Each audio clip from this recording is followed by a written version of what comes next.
Hi everyone, welcome to बेटा break throughs. कैसे हैं आप लोग? आई होप आप सभी बहुत अच्छे होंगे।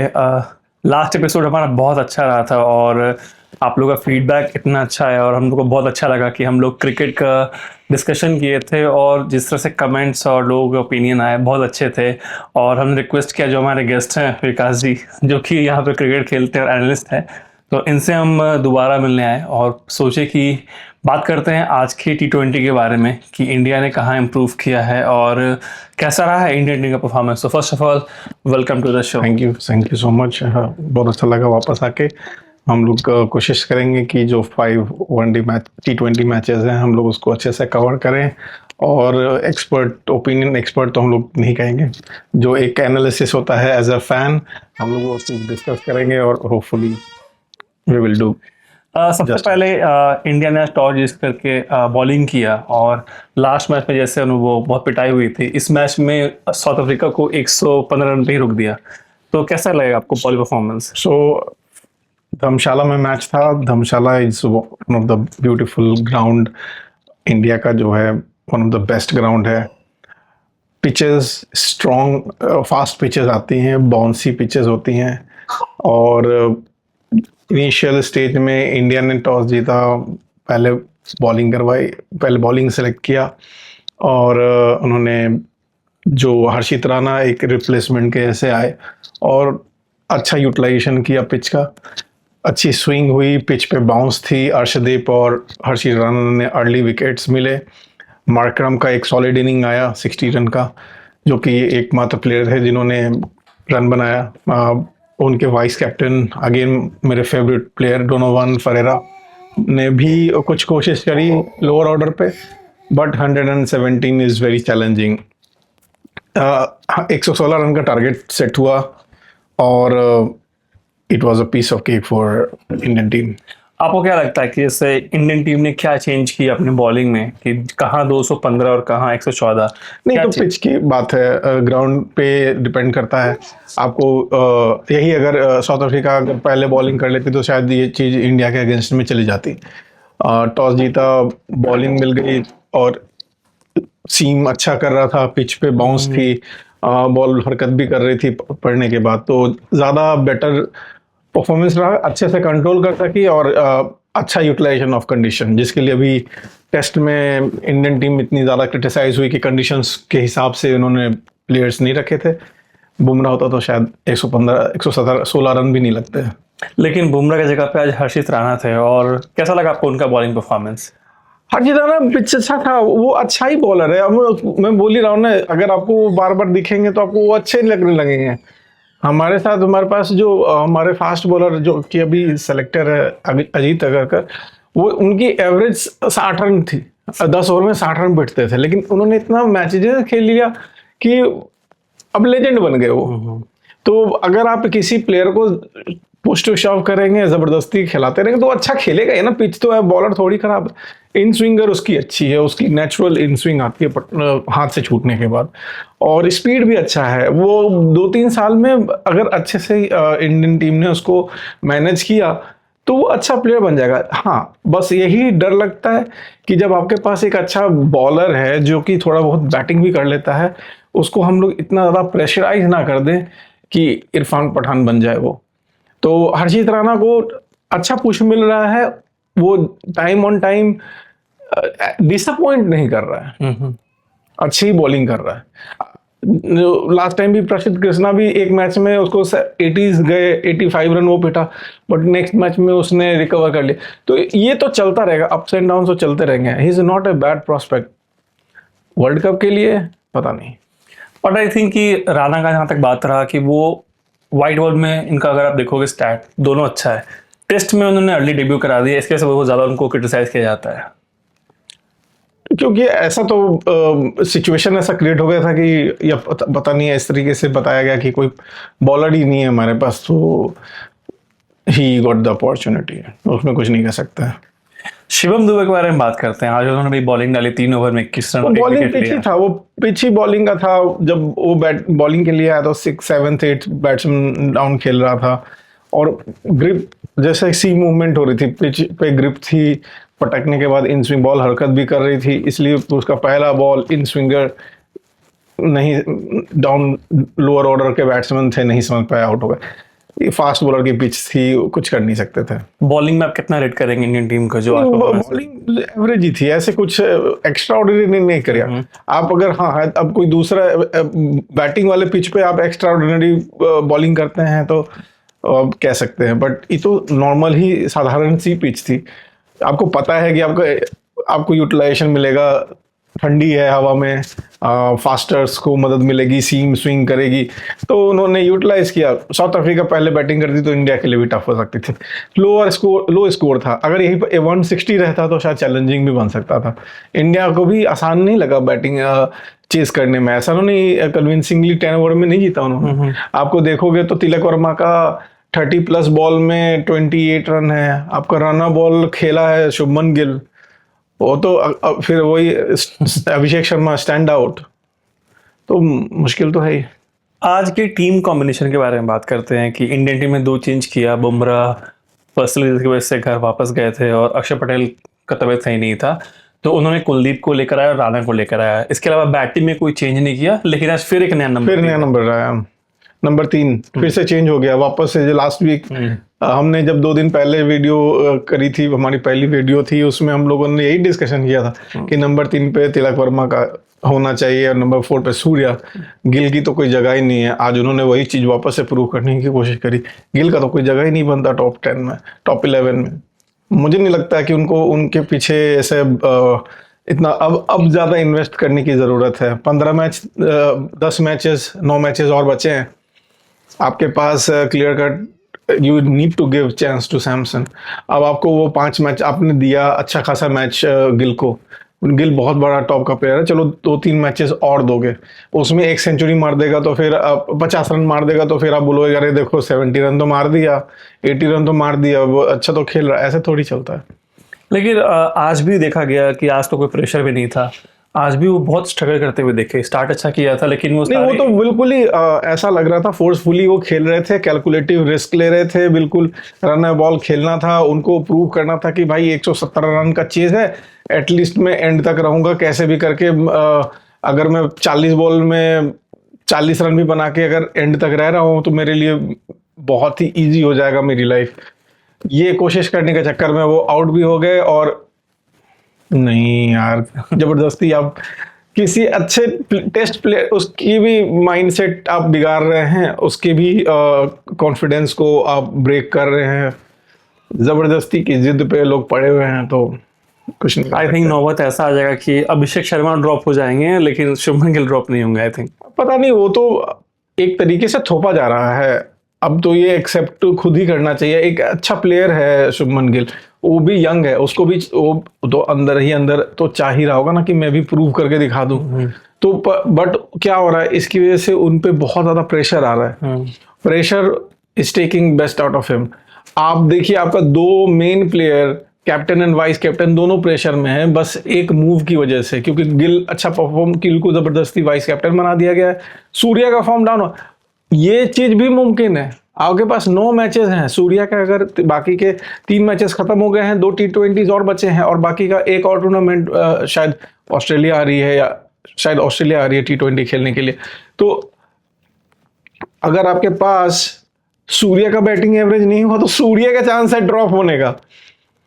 आप ये जिस तरीके के हमारे सेलेक्टर्स हैं और कोच हैं, में भी आप देखोगे कि सूर्या ही आउट हो गया और गिल कैप्टन होके वर्ल्ड कप खेल जाएगा।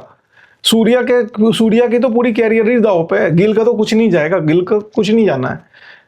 गिल इस सीरीज में ड्रॉप होगा, अगले सीरीज वर्ल्ड कप के बाद वो वही कैप्टन है, क्योंकि आपने उसको एक ऑल फॉर्मेट कैप्टन आपको चाहिए। आप ऐसे मल्टी फॉर्मेट आप कैप्टनसी, इंडिया कभी भी इस चीज पे बिलीव नहीं करती है कि हर फॉर्मेट में अलग अलग कैप्टन या अलग अलग कुछ। तो ऑब्वियस सी बात है, आप शायद देख लो सूर्य कुमार यादव को ड्रॉप होते हुए नेक्स्ट सीरीज से। अगर उन्होंने 2 ये नेक्स्ट मैचेस उनके नहीं गए, पिछले 10 इनिंग से उनका बिल्कुल ही बैट नहीं चला है, कोई रन नहीं आए हैं, कोई भी प्लस दो उनका एक कॉन्फिडेंस होता है। एक प्लेयर होता है जो फर्स्ट डाउन आता है तो वो लगातार फर्स्ट डाउन में आता है। कोहली आ रहा था तो फर्स्ट डाउन लगातार आ रहा था, ताकि क्योंकि वो जिंदगी भर उसने फर्स्ट डाउन खेला है। तो अब आपका तो नंबर 3 पे भी कभी सूर्या नहीं आ रहा, नंबर 4 पे भी कभी सूर्या नहीं आ रहा है, क्योंकि भाई कोच ने तो डिक्लेयर कर दिया है ओपनर की ही पोजीशन फिक्स हैं, बाकी कोई भी बैटिंग कर सकता है। हर्षित राणा भी फर्स्ट डाउन आ सकता है, मे भी उतर भी जाए। तो गॉड ब्लेस सूर्या। सूर्या से जब पूछा गया कि आपका फॉर्म के बारे में, तो वो बोल रहे हैं या कोच भी बोल रहे हैं बहुत अच्छे निक में हैं, अच्छा मार रहे हैं, पर एक बिगिनिंग नहीं आ रहा। तो आपको लगता है प्रेशर इतना ज्यादा हो चुका है? Pressure, it's all pressure. Gill की वजह से हम लोग जीत तो रहे हैं, क्योंकि इंडियन कंडीशन में आपके बॉलर्स या तो आपके बैट्समैन तो आपको मैच जिता ही रहे हैं। बट आपको तो ये तो क्लियरली दिख रहा है, अगर किसी कोच को ये चीज नहीं दिख रहा है तो भाई वह तो कुछ पता नहीं धृतराष्ट्र जैसा कोच बना रखा है, कि उनको दिख ही नहीं रहा है कि एक मूव की वजह से कितना ज्यादा प्रेशर पूरी टीम पे आ गया है और टीम की फ्यूचर कितनी बड़ी स्टेक पे डाल दी है उन्होंने, बस एक जिद की वजह से कि नहीं उन्हें गिल खिलाना ही खिलाना है। यहाँ पे अपर मैनेजमेंट का कोई रूल बनता है कि कोच से बात करे कि ऐसा क्या चल रहा है, या फिर उनको फ्री रन दिया गया कि आप करो जो करना है? ये तो फ्री रन है, तो बिल्कुल ही फ्री रन है। कहीं पे भी आपको कहीं भी इंटरप्शन नहीं दिखेगा कि कोई बीसीसीआई का कोई बड़ा बंदा हो, जैसे कि हमारा जो बीसीसीआई प्रेसिडेंट है, या किसी का इंटरफेरेंस आया हो, या किसी का एक स्टेटमेंट आया हो कि मिथुन मनहास जैसे हुए कि उनका कोई स्टेटमेंट आया हो कि we gonna have a discussion, we gonna talk. Even last one day में जब रायपुर में मैच हुआ था तो एक मीटिंग, हाई लेवल मीटिंग होने वाली थी, बट वो वनडे के लिए सेंट्रिक था। मुझे नहीं लगता कि कोई भी गौतम गंभीर को छेड़ना चाहता है। It's he has been given a free hand.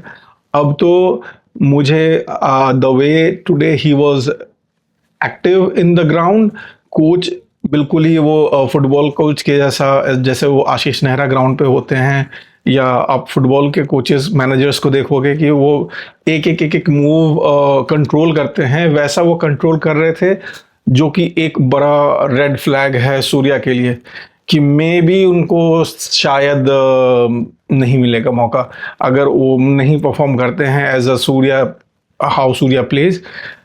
क्योंकि गिल के पास इतना ज़्यादा बैकअप है, इतना ज़्यादा पुश मिल रहा है उन्हें, वो शायद वर्ल्ड कप में एज ए कैप्टन जाएंगे और सूर्या शायद मिस कर जाए। अगर उनका मैच 3-4 मैचों में अगर उनकी एक बड़ी इनिंग नहीं आती है, we might not see Surya. I think इसका रिस्पॉन्सिबल कौन लेगा? लाइक सूर्या ऐसा प्लेयर जो कि स्टार है, उसको तो ये तो प्रेशराइज, मैं कह रहा हूँ, इयान चैपल, ग्रेग चैपल ने जितना डिस्ट्रॉय किया था इंडियन टीम को, एक सॉलिड कोर को जो जॉन राइट ने क्रिएट किया था, उसको एक करके बिल्कुल ही सबका इस बैकबोन उन्होंने ब्रेक किया था। वैसे ही गौतम गंभीर और अगरकर मिलके सारे प्लेयर्स के कॉन्फिडेंस को बिल्कुल ही ब्रेक कर दे रहे हैं। सभी इनसिक्योर है। बेचारा यशस्वी जायसवाल कहीं कितना भी रन बना ले, वो तो 15 में ही नहीं है। संजू सैमसन जो कि इतना बड़ा आपका प्लेयर है, वो तो प्लेइंग 11 में ही नहीं है, वो तो बेंच वार्म कर रहा है। उसका तो कोई भी अब प्रोबेबिलिटी ही नहीं बनती है, क्योंकि अब गिल खेलेगा ही खेलेगा, वो फर्स्ट डाउन में नहीं उतर सकता। ओह, जिद की तो इंतहा पार हो चुकी है। आपने संजू सैमसन का चेहरा देखा जब वो डगआउट में बैठते हैं? बहुत सारे रील आता है कि वो रो रहे हैं, ऐसे वैसा लगता है। हाँ, वो उसके पास जिस तरीके से हम ट्रीट किया जा रहा है एक अच्छे प्लेयर को, अब आपने उसको इतना ज्यादा ह्यूमिलिएट कर दिया है। अब आप उसको 2 मैच चलो दे दोगे, कह रहे जाओ सैमसन, अब तुम ओपनिंग करना।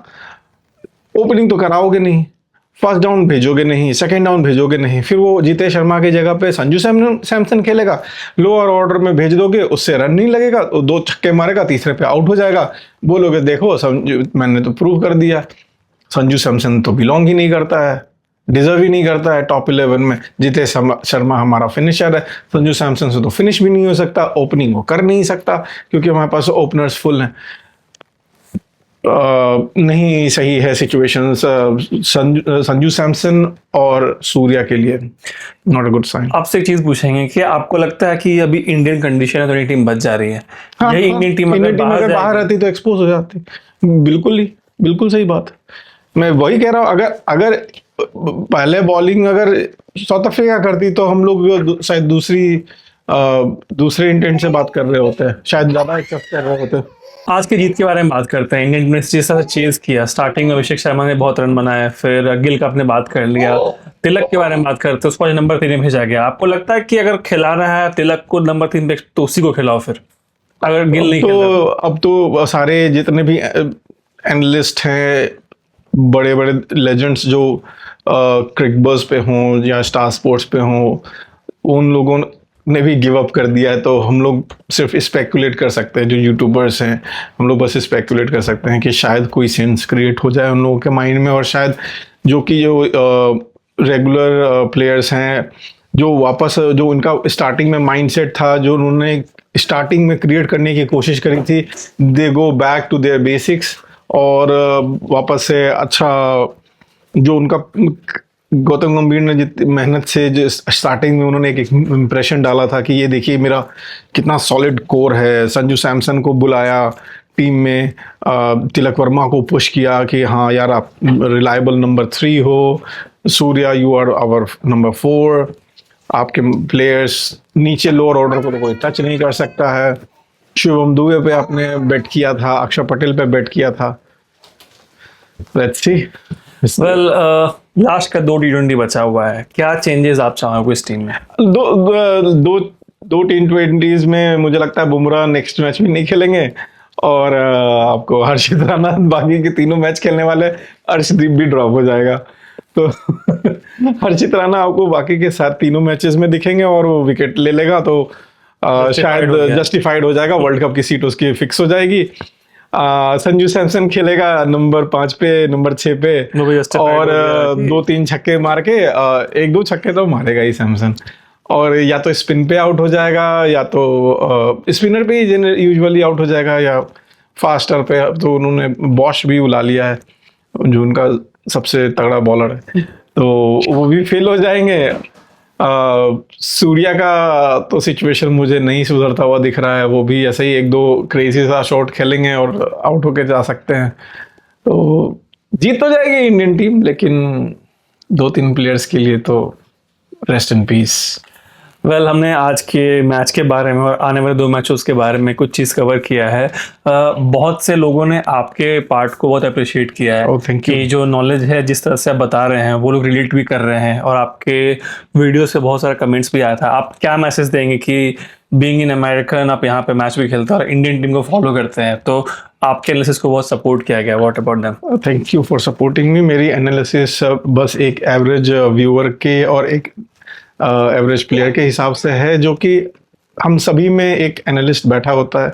हम सभी इंडिया में कहा जाता है कि हर कोई एनालिस्ट है, और पॉलिटिकल और क्रिकेट के तो सभी एनालिस्ट होते हैं। तो बस मैं उस चीज़ को वॉइस आउट करने की कोशिश करता हूँ, ऑनेस्ट ओपिनियन देता हूँ, कोई ज़्यादा क्रेजी रिएक्शन नहीं है, कोई ज़्यादा ओ भाई साहब ऐसा सब वाला नहीं है।